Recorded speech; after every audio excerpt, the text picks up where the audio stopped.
Bonjour, c'est Jeff, qui vous parle de son camion. Juste un petit coup de gueule pour les Parisiens amnésiques.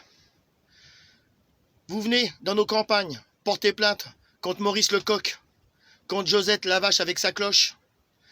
Vous dérangez le maire parce que les clochers sonnent. Vous emmerdez le monde parce que ça pue dans nos campagnes. Pourquoi vous y venez? Vous désertez Paris pour le coronavirus et venez polluer nos campagnes qui étaient si pures. La honte à vous. Vous êtes des merdes, des salopes.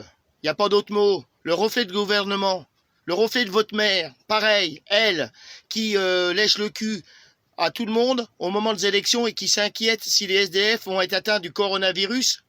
Mais c'est pas honteux, ça?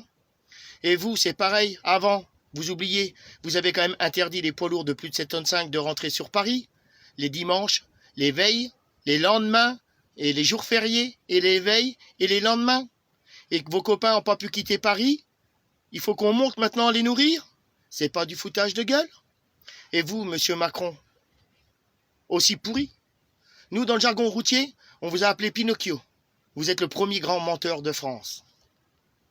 Eh oui, ça se sent et ça se voit de loin. Alors vous avez le palmarès, sans déconner. Vous avez tabassé les blouses blanches, les aides-soignants, les médecins, les chirurgiens. Parce qu'ils ont dénoncé leurs conditions de travail, le manque de personnel, le manque de matériel. On les a gazés, bing bang, allez hop, terminé. Ça me rappelle quelques années en arrière, les routiers, qui ont manifesté pour le permis à points, que tout le monde s'inquiétait pas au départ parce que c'était que pour nous. Pareil, tabassé, allez.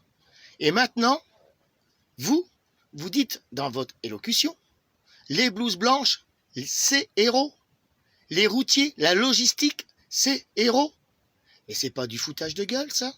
C'est pas prendre les gens pour des cons? Ben, j'ai bien peur que si, quand même. Alors non seulement derrière ça, vous nous préparez en plus un gros crack boursier. Vous allez éponger la dette de la France en faisant ça, et les pauvres gens comme Marcel qui ont cotisé pendant des années et qui ont que 750 retraites, ils vont perdre combien? 10, 15, 20% de leur valeur? C'est honteux. C'est honteux. Ces gens-là, ils se sont battus en mai 68 pour des droits. Ils sont redescendus dans la rue. C'est les mêmes personnes. Et là, pour le crack boursier, vous allez, en étant poli, les baiser une troisième fois. Mais c'est honteux. Honteux. Alors, je menace personne. Mais ce que je vais vous dire, monsieur Macron, c'est qu'aux prochaines élections, j'irai voter. Parce que j'ai des ancêtres, ils se sont battus pour. Mais que je meure, suis un menteur, mais vous n'aurez pas ma voix. C'est sûr et certain. En attendant, tous ceux qui verront cette vidéo, je vous demande de la partager pour bien qu'ils voient de quoi le gouvernement français est capable. C'est pas pour être populaire, parce que j'y suis assez dans ma région, je suis connu, sans problème. Mais c'est qu'on se rappelle ce que vous avez fait. C'est tout simplement. En attendant, prenez soin de vos ptios, de vos anciens, et protégez-vous. Parce que c'est pareil, ça, monsieur Macron, de vous à moi.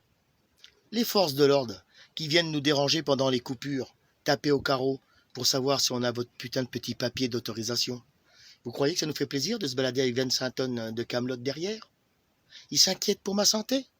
Non, monsieur Macron, non. Le portefeuille et leur quota d'amende, tout simplement.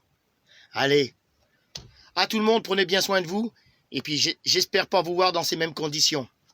Bisous de Jeff, bloqué chez un con par le coronavirus.